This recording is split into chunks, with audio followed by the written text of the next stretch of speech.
This section will describe how the Missouri Schools SPSS data file was constructed. It's not necessary to understand how this was constructed in order to use the data file, but it's kind of interesting. First of all, I wanted to create a data file that was interesting to everyone. That is, you'll be able to find your school if you live in Missouri. And second, I wanted to create a data file that would be interesting to the student educators in the class.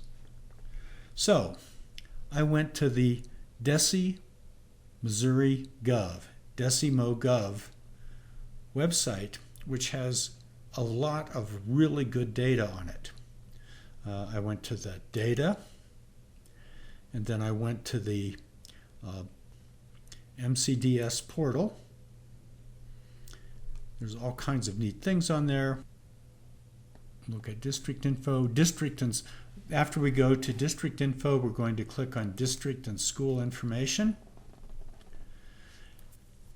This website, there's lots of different things I could have pulled out, but I chose district dropout and graduation rates from 2007 to 2011. And I also chose district demographics. When I click on them, as I get an Excel worksheet, these two data files are defined by district and not by school. Then I'm also going to look at Mississippi 5, the annual performance report for the schools. This is going to be the basis of my data set. Clicking on this, I want to get the school breakout by standard for the. I get something that looks like this. Then what I did is I selected all and click View Report, and it generates a report that looks something like this. So I have all this data on my screen, much like I do for everything, all the other assignments in the class. I'm just going to copy the screen, the table on the screen, and I'm going to paste it into an Excel file. So now what I have are 3 Excel worksheets. These Excel worksheets are dropout and graduation rate, the Mississippi 5 that I cut and pasted, and the demographics. Now when I look at these worksheets, I see some problems. Namely, the variable names are inappropriate for SPSS. SPSS doesn't like spaces in its variable names, and it likes shorter variable names. I also have things like state total, which I really don't need in my SPSS data file. So I've got to clean up my data before I can use it in SPSS.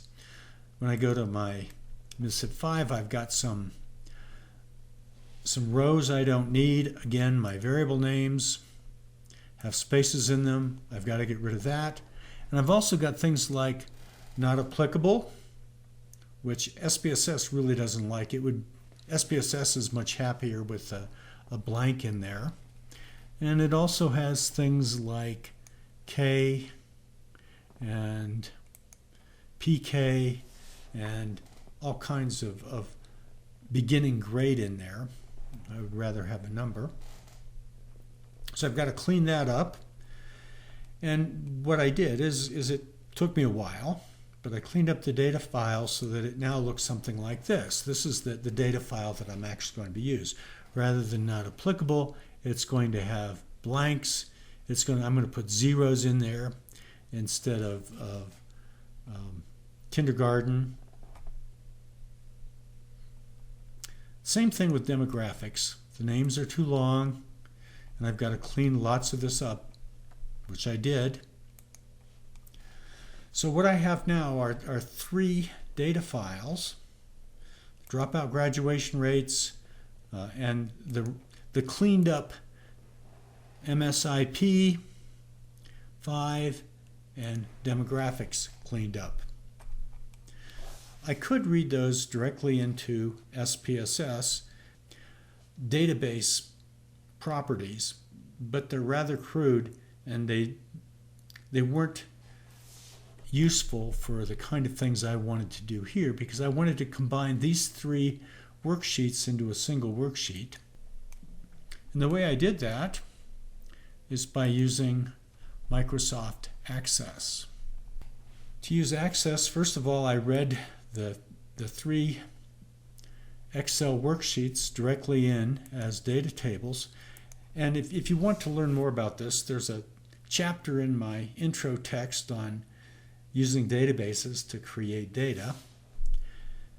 I created a query or a view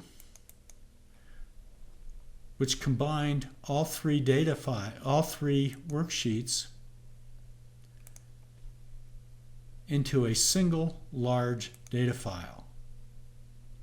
This data file I then read directly into SPSS and saved it as Missouri Schools 2014.save.